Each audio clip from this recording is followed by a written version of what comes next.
Greetings to Hayaba viewers.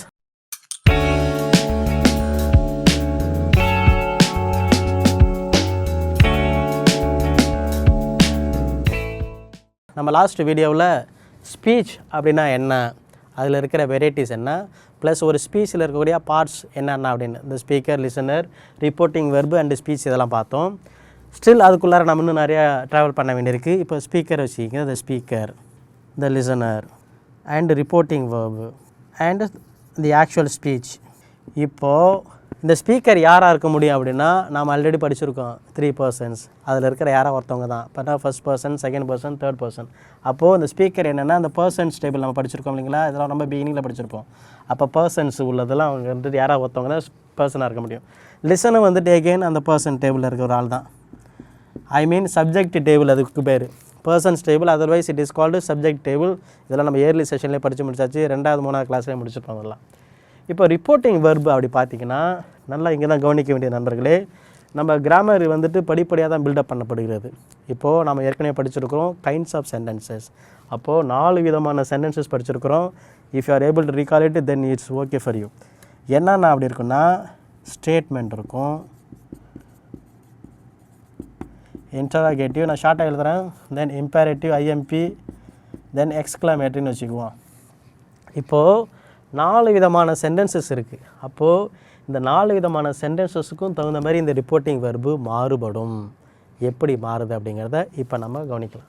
இப்போது நம்ம அதை ஒரு டேபிளேஷனாக போட்டுக்கலாம். இது கைண்ட்ஸ் ஆஃப் சென்டென்சஸ் வச்சுக்கோம். Kinds of sentence.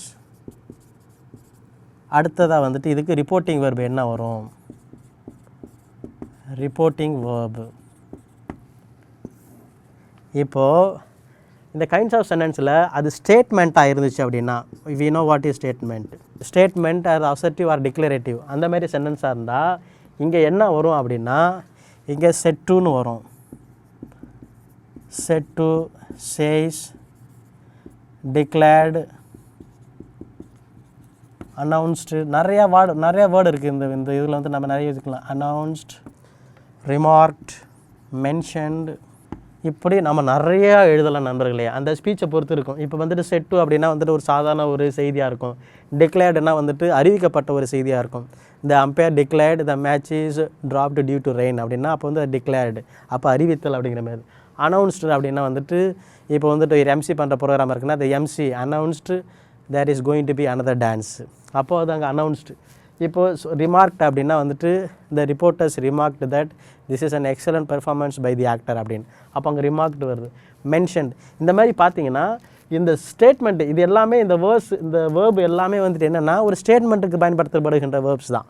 அதனால் இதில் எது வேணாலும் வந்துட்டு நம்ம இந்த டைரக்ட் ஸ்பீச்சில் வந்துட்டு நம்ம யூஸ் பண்ணிக்கலாம். இப்போது அந்த ஸ்டேட்மெண்ட்டு அதாவது அந்த ஸ்பீச் இருக்குது பார்த்தீங்களா, அது ஸ்டேட்மெண்ட்டாக இருந்துச்சு அப்படின்னா, நம்ம ஏற்கனவே படிச்சிருக்கோம் ஸ்பீச்னா என்னென்னு. ஆக்சுவலாக அந்த ஸ்பீக்கர் பேசுகின்ற வார்த்தை, அவர் சொல்லுகின்ற செய்தி. அப்போ அவர் என்ன சொல்லலாம் அப்படின்னா, இப்போ ஃபார் இன்ஸ்டன்ஸ் இப்போ என்ன எடுத்துக்கிங்களா, நான் சொல்கிறேன் நேற்று மழை பெய்தது, அது ஒரு நியூஸ், அது ஒரு செய்தி, அது ஸ்டேட்மெண்ட்டு. இப்போ நான் சொன்னேன் நீ படித்தாயா, அது கேள்வி, அப்போ அது இன்ட்ராகேட்டிவ்.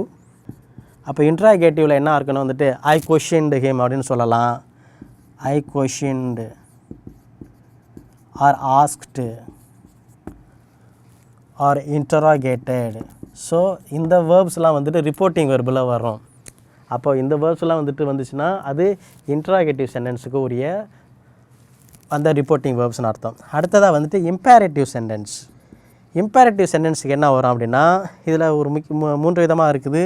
ஃபஸ்ட்டு வந்துட்டு எப்பயுமே கட்டளை வாக்கியம் நமக்கு ஏற்கனவே தெரியும். அப்போ வந்துட்டு என்னென்னா ordered or commanded. It is also imperative சென்டென்ஸில் வந்துட்டு ரெக்வஸ்ட் கூட it is also there. Please pass me the sugar அப்படின்னா வந்துட்டு he requested him to pass the sugar அப்படின்னு. அப்போது அங்கே ரெக்வஸ்ட் கூட வரும், இங்கே requested. So ordered, commanded, requested இந்த ரிப்போர்ட்டிங் வெர்பெலாம் இம்பேரேட்டிவ் சென்டென்ஸுக்கு பயன்படுத்தப்படும். அடுத்ததாக வந்துட்டு எக்ஸ்க்ளமேட்டரி சென்டென்ஸ். இதுக்கு என்ன வரும் அப்படின்னா, ஹீ எக்ஸ்க்ளைம்டு தான். Now pay attention my dear students. யூஸ்வலாக நம்ம ஸ்பீச்சில் டைரக்ட் ஸ்பீச்சில் எப்பயுமே என்ன இருக்கும், ரிப்போர்ட்டிங் வெர்பு இருக்குன்னா செட்டு தான் இருக்கும். ஆக்சுவலாக செட்டு தான் வந்துட்டு ரிப்போர்ட்டிங் வெர்பு ஆர்வியாக இருக்கும். இப்போது அது டைரக்ட் ஸ்பீச்லேருந்து இன்டைரக்ட் ஸ்பீச்சாக மாற்றுறப்போ அந்த ஸ்பீச் என்னவா இருக்குதோ அதுக்கு தகுந்த மாரி இந்த வேர்ப்ஸ்லாம் மாறும். இப்போ அப்படி செட்டுன்னு அது ஸ்டேட்மெண்ட்டாக இருந்துச்சுன்னா செட்டு வந்துட்டு என்ன வரும்னா இங்கே செட்டு ஆல்ரெடி இங்கே எழுதிருக்கும், இது வேண்டாம், இது இங்கே வந்துட்டு டோல்டுன்னு போடணும். ஆக்சுவலாக told or declared, announced, remarked, mentioned, அது அக்கார்டிங் டு த ஸ்பீச் அவர் என்ன மாதிரியான அவர் சொன்ன செய்தி என்னவோ அதுக்கு தகுந்த மாதிரி இந்த வார்த்தையில் பயன்படுத்தணும். அதுவே இன்ட்ராகேட்டிவ் சென்டென்ஸ் அந்த செட்டு தான் இருக்கும். அங்கே எந்த டைரக்ட் ஸ்பீச்சில் அது இன்டைரக்ட் ஸ்பீச்சில் போகிறப்போ கொஷின்டு ஆர் ஆஸ்டு ஆர் இன்ட்ராகேட்டட் அப்படின்னு மாறும். இம்பேரேட்டிவ் சென்டென்ஸாக இருந்தால் அது ஆர்டராக இருந்துச்சுன்னா அது ஆர்டர் ஆகும். அதே ஒரு கமாண்ட்மெண்ட்டாக இருந்தால் அது கமாண்டட் ஆகும். அதே ஒரு ரெக்வஸ்ட்டாக இருந்துச்சுன்னா ஃபார் இன்ஸ்டன்ஸ் வந்துட்டு என்னென்னா I asked my friends to stand up அப்படின்னு. இப்போ நான் என் ஃப்ரெண்ட்ஸ் அப்படிங்கிறப்ப வந்துட்டு அவங்கள நான் கமெண்ட் பண்ண முடியாது, ரெக்வஸ்ட் தான் பண்ண முடியும். So I requested my friends to stand up. அப்போது அங்கே ரெக்வஸ்டட் யூஸ் பண்ணணும். அப்போ என்ன வரும்னா I said to my friends please stand up. இது டைரக்ட் ஸ்பீச். அது இன்டைரக்ட் ஸ்பீச்சில் போகிறப்போ ஐ ரெக்வஸ்டட் மை ஃப்ரெண்ட்ஸ்னு மாறும். அப்போது இந்த ரிப்போர்ட்டிங் வெர்பு இந்த செட் டு அப்படிங்கிறது அக்கார்டிங் டு த ஸ்பீச்சுக்கு தகுந்த மாதிரி அது இதுவாக மாறுது.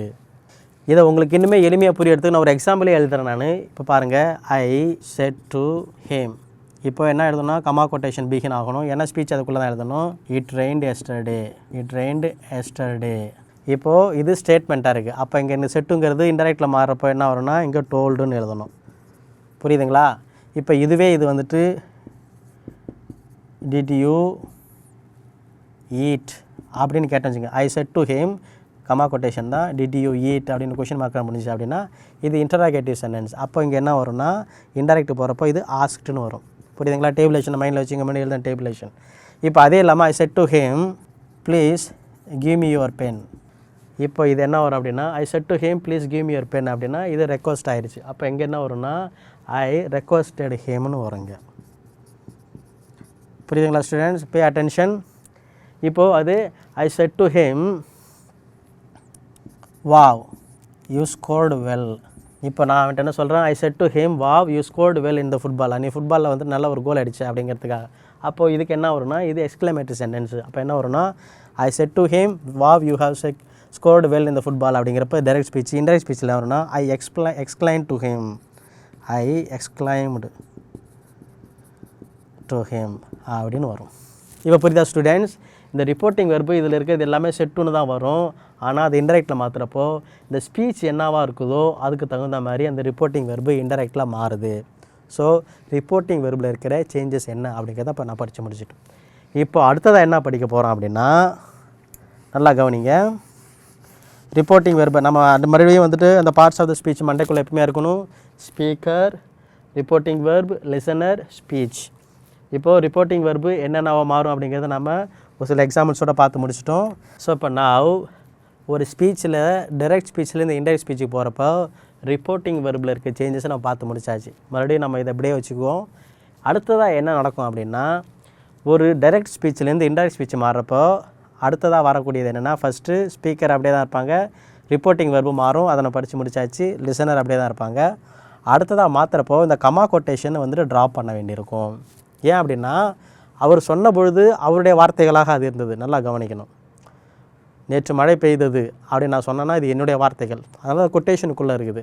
நீங்கள் சொல்லுகின்ற பொழுது அது உங்களுடைய வார்த்தைகள் அல்ல, அது ரிப்போர்ட் பண்ணப்படுகிறது. அப்போ என்னென்னா அது வந்துட்டு ஒரு பிரதானமான வார்த்தைகளாக இல்லை, அது ரிப்போர்ட் பண்ணப்பட்டது அப்படிங்கிறதால இந்த கமா கொட்டேஷன் வந்துட்டு அதெல்லாம் நீக்கப்பட்டிருக்கும். இப்போ நீங்களே பார்த்தீங்கன்னா புக்கில் படிக்கிறப்போ, ஒரு கதையில் படிக்கிறப்போ, அப்பொழுது அவர் சொன்னார் அப்படின்னு சொன்னோடனே அவர் சொன்ன வார்த்தைகள் அந்த கமா கொட்டேஷனுக்குள்ளே இருக்கும். ஏன்னா அது அவருடைய சொந்த வார்த்தைகள். அதையே நீங்கள் மற்றவங்களுக்கு சொன்னீங்க அப்படின்னா அது ரிப்போர்ட்டாக மாறிடுது. ஆனால் அந்த கமா கொட்டேஷன் இருக்காது. அப்போ என்ன பண்ணணும் அப்படின்னா இங்கே இந்த கமா கொட்டேஷனை ட்ரா பண்ணணும்.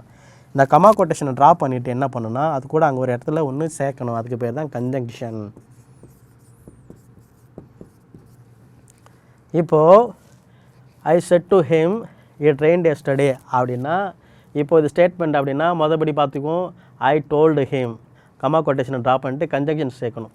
இது ஸ்டேட்மெண்ட்டாக இருந்துச்சுன்னா என்ன அப்படின்னா, ஸ்டேட்மெண்ட் அப்படின்னா என்ன வரும் அப்படின்னா தட்டுன்னு வரும். அதே இன்ட்ராகேட்டிவ் அப்படின்னா இங்கே if or whether. Imperative sentence அப்படின்னா இதில் மறுபடியும் கவனிக்க வேண்டும். இம்பேரேட்டிவ் சென்டென்ஸில் நம்ம ஏற்கனவே படிச்சிருக்கோம், positive command and negative command ரெண்டு படிச்சிருக்கோம். அப்போ என்ன வரும் அப்படின்னா அது பாசிட்டிவ் கமாண்டாக இருந்தால் டூ வரும், நெகட்டிவ் கமாண்டாக இருந்தால் நாட் டூ. அதே மறுபடியும் அடுத்ததாக எக்ஸ்க்ளமேட்டரி சென்டென்ஸு. எக்ஸ்க்ளமேட்டரி சென்டென்ஸ் வந்துட்டு ஸ்டேட்மெண்ட் மாதிரி தான் நம்ம ஏற்கனவே படிச்சிருக்கோம். ஸ்டேட்மெண்ட்டுக்கும் எக்ஸ்க்ளமேட்டருக்கும் ஒன்றும் பெருசாக வித்தியாசம் இருக்க போகிறது கிடையாது. ஒன்லி அந்த எக்ஸ்பிரஷன் மட்டும் தான் சேர்ந்துருக்கும். அதனால் ஸ்டேட்மெண்ட்டும் எக்ஸ்க்ளமேட்டரி சென்டென்ஸும் மோர்லெஸ் ஒன் த சேம் தான். அதனால் இதுக்கு மறுபடியும் தட்டு தான் வரும். அப்போது கவனிக்க ஸ்டூடெண்ட்ஸ்,